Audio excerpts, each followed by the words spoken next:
very special one because we have two creative forces that we love. And first, we're going to go face to face with Anthony Laura and Rand Faris. Welcome. Yeah, we started the reading series back in May.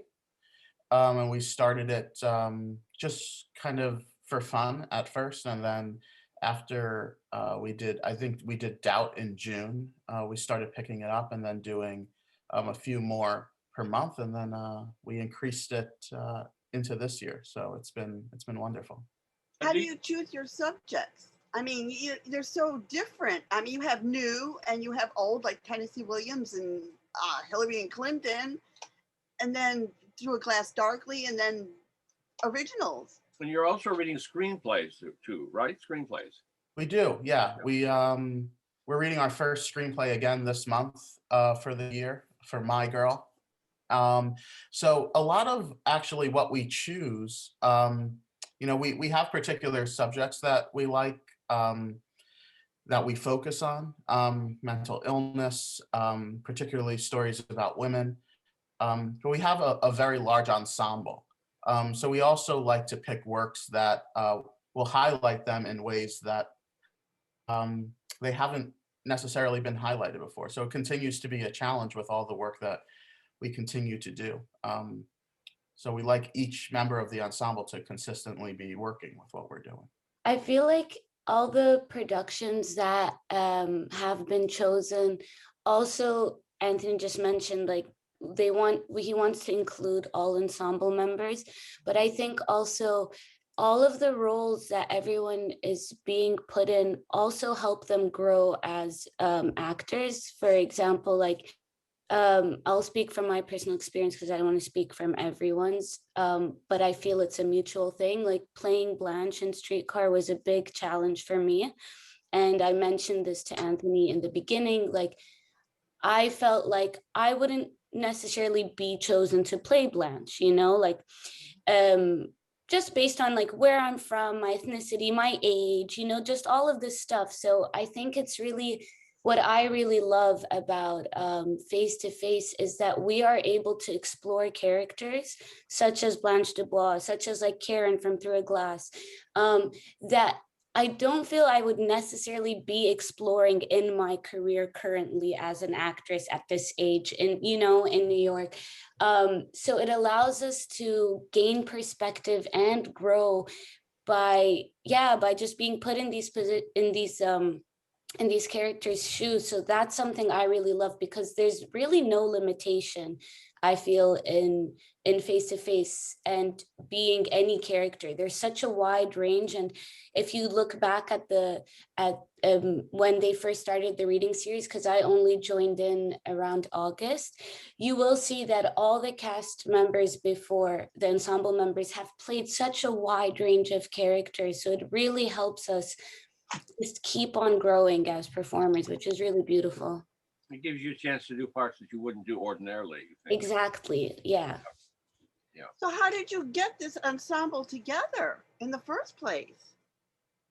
Well, so we had a few people that we had started the ensemble with, where we were doing a play outside of quarantine last year called The Girl with the Red Hair.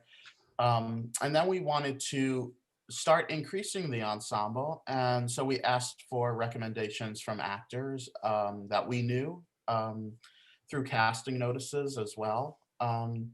And yeah, I mean, I think the biggest thing is, and we say this a lot, is we're really interested in working, as everyone is, with actors who are talented. But we also kind of wheedle it down to make sure there's no ego.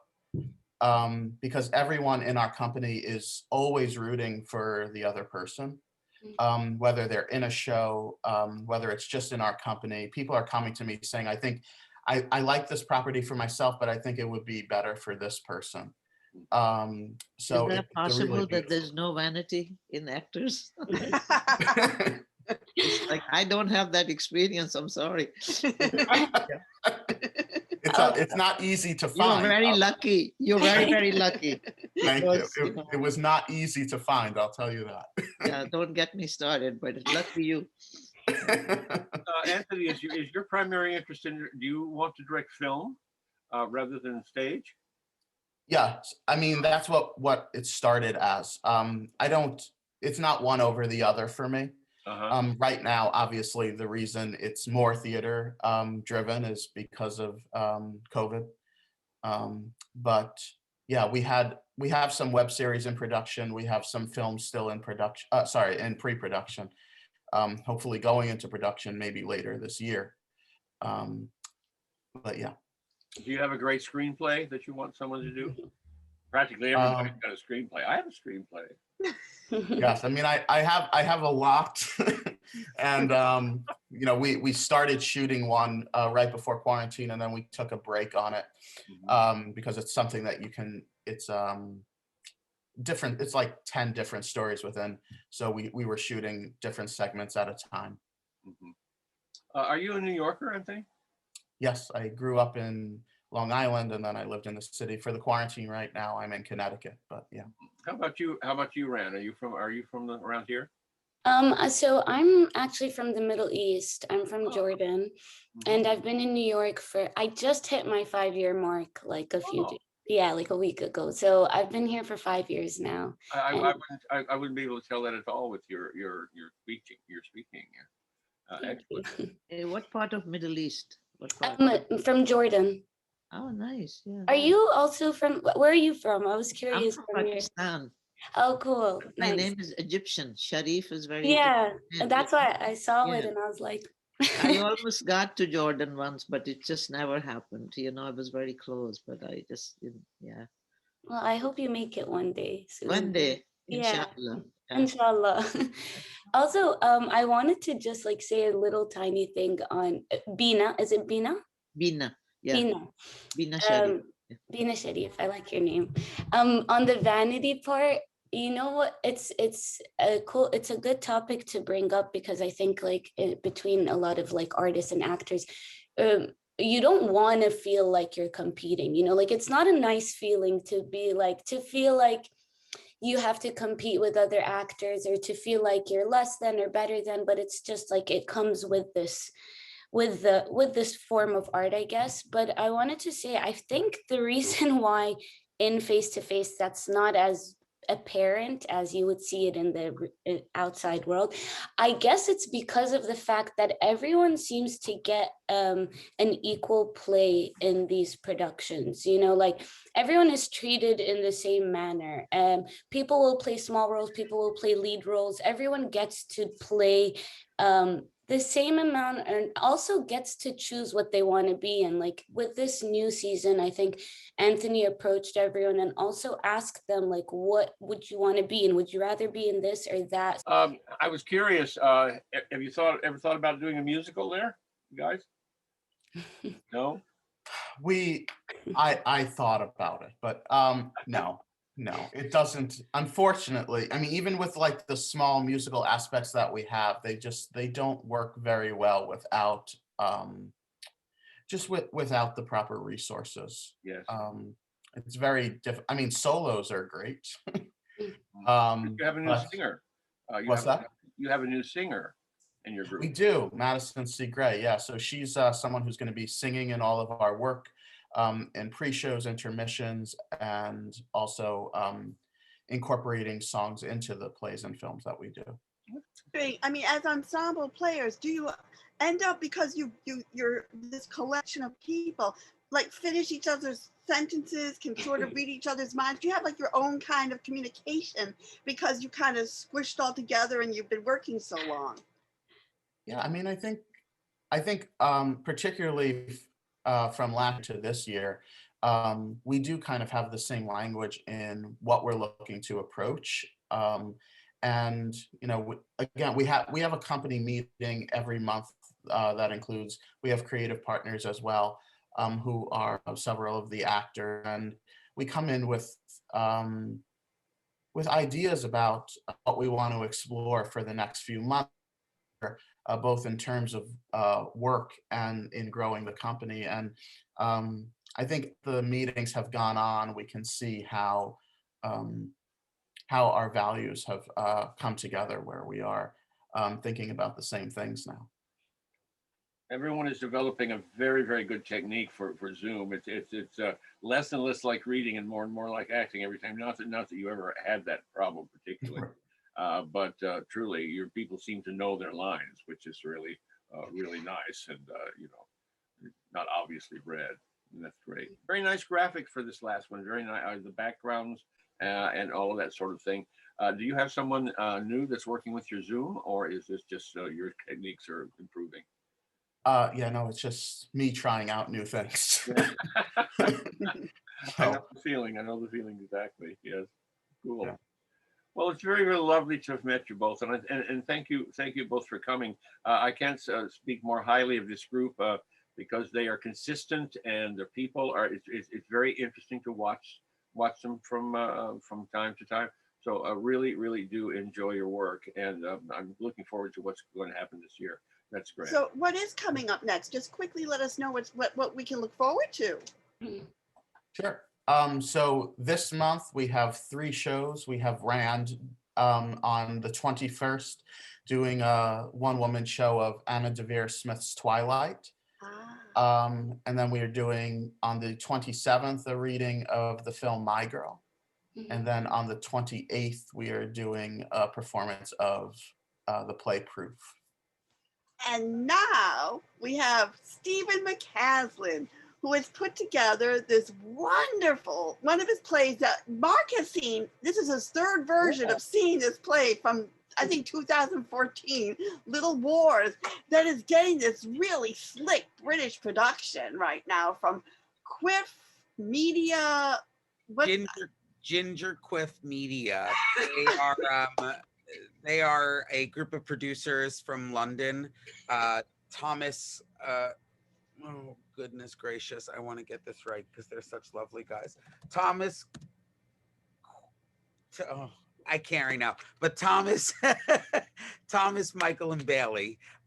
They are all really lovely guys, and they, together with an actress named Debbie Chazen, who discovered the play and fell in love with it. She plays Dorothy Parker. Assembled this amazing cast: Juliet Stevenson, Linda Bassett, Sophie Thompson, Sarah Soleimani, Debbie Chazen, Catherine Russell, who, I mean, everybody's great, but what Catherine Russell does with Alice B. Toklas is just gorgeous.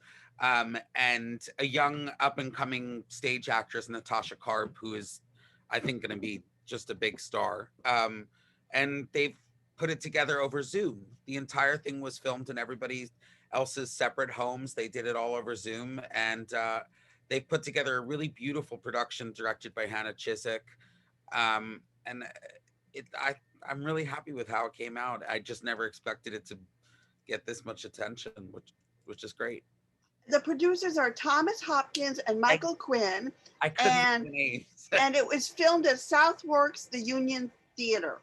It was actually not filmed at the Southern. Oh, was it? No, it was filmed remotely in everybody's homes over Zoom. The Union Theater just helped us produce it. They were involved in making it happen. Oh, okay, because I was just looking at my review and getting all the information from that. Okay, so I'll correct. Thank you for checking, because I really wanted to get their names. I know you did. So I'm just curious, because Little Wars involves Gertrude Stein, Alice B. Toklas, Lillian Hellman, Agatha Christie, Dorothy Parker. How can I forget Dorothy Parker? She is very unforgettable. And then this wonderful character that embodies, what happened to a German Jew during Nazi times, because this takes place in 1940. What inspired you? I mean, did this actually happen? How much of it is your imagination, and how do you interweave your imagination with a factual story and people? Because it's just, you think it's real. They come to life. Lillian Hellman wrote a book called Pentimento, and one of the chapters was called Julia, and it became a film starring Vanessa Redgrave and Jane Fonda that a lot of people know. And in it, she claims that she helped smuggle money to buy passports for Jews and other dissidents who needed to get out of Nazi Germany over the border in a fur hat. years later, Mary McCarthy, an American author, went on the Dick Cavett show and said that everything Lillian Hellman says is a lie, including and the. And Lillian, being Lillian, decided she would sue her. And of course, the trial never actually finished before their deaths. But Mary McCarthy claimed to have the real Julia, a woman named Muriel Gardner, who claimed that she had met Lillian Hellman once, and Lillian Hellman had stolen her life story. So my play imagines the evening that Lillian Hellman might have met Muriel Gardner. And it challenges the audience to ask, wait, did Lillian Hellman actually tell the truth, or was Mary McCarthy right? Is everything a lie, including and the? And the other fun little aspect is that Lillian seems to have put Muriel Gardner elsewhere too in her work. A Watch on the Rhine deals with an Austrian socialist revolutionary during the war, and that's what Muriel Gardner's husband was during the war. So this woman seems to have sprinkled her way through Lillian Hellman's life and work, and I can't help believe that she might be right. Maybe she is the real Julia. Huh. It was Muriel Gardner alive to ever, how long did she live? She was supposed to testify, and I can't remember right now at this moment who died first. I think it was Lillian who died first. And so the trial never happened, but Mary McCarthy was going to have Muriel Gardner giving testimony, I believe. And there's a fun bit in Nora Ephron's play Imaginary Friends, which is about Mary McCarthy and Lillian Hellman still hating each other in the afterlife. And, in it, there's an imagined scene where Muriel Gardner testifies in heaven. And I saw that when I was 14, and I think in a way that sort of led to my lifelong fascination with Lillian Hellman and Mary McCarthy. Thank you so very much, and thank you. Wait, Mark wants to say something first. I was curious about Bernadette character. Is she a real person? Was she a real person, or? No, I do know that they had a housemaid. There's not much information on her. So Bernadette is the only fictional character in the play. Mm-hmm. Every other character is a real factual person. And it is totally what if and imagined. And some people just don't like that. And then they get obsessed with the idea of, well, it's not what happened. Well, it could have. And it deals with the important themes of that period and of those women as writers. And also, there's sort of a looking glass into that world. It's more about what was happening then than it is about them. And they're figures for so many women at that time. Also, I was amazed at how the play seemed to be transformed in the Zoom medium. It made it so much more intimate, I thought. It was quieter than other productions. And it felt more like they weren't aware of us as viewers, while, like in a production, even though they're not supposed to be, it's inevitable that you feel they are, like somehow interacting with us. But here it was more like we were privileged to be among these characters. And also, I think, you had wonderful performers in New York, but here the ages of the women just fit so perfectly. Even when they didn't really look like the photographs, they still had this total verisimilitude of, being these women with those life experiences. And they're extraordinary. Those women did all of the work on their own. They each asked for like a little bit of packet of information. They studied any recordings they could find. I mean, Catherine Russell, if you play a recording of Alice B. Toklas, she sounds so much like Alice B. Toklas that it's chilling.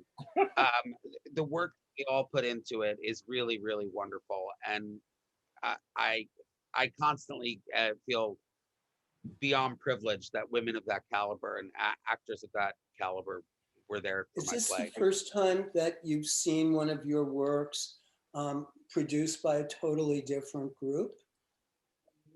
No, Little Wars has been produced internationally Mm. already. It's been done in Bermuda and Costa Rica. It's been done in a few states in the US. And it's currently being translated for Italian and Hebrew. It'll be in Israel at a university next year, and in Rome next year, God willing, if this darn pandemic ever But ends. had you seen any of the other productions? Yes, I've seen Bermuda's. I've seen a video of Costa Rica's, Arizona's, Minneapolis's. Yeah, I've been lucky to see different productions, and they're all very, very different. But you're right. There's something about it being over Zoom. It's so secretive and quiet. And even though lots of it is very funny, still, it feels somehow more real because there's no one there laughing with you. You know, it really feels like you're a fly on the wall for these Yeah, I mean, women. and none of the other Zoom productions of any other material struck me that way.